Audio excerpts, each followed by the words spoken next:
Do you want to know how you can change your language in Bing? If yes, then this video is for you.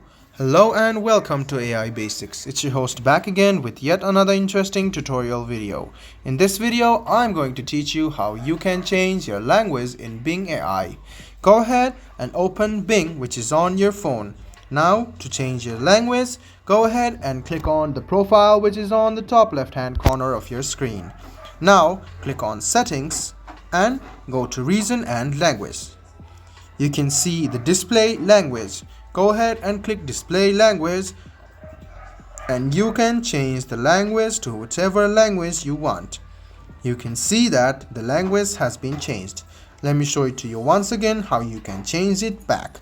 Go ahead and click on your profile, click on the settings, scroll down and click on the globe icon and click on this button over here, the second one, and then you can choose English or whichever language you want and your language in Bing will be changed.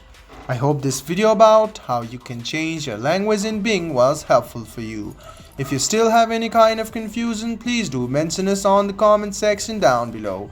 Like the video, subscribe to the channel and do hit the bell button for more.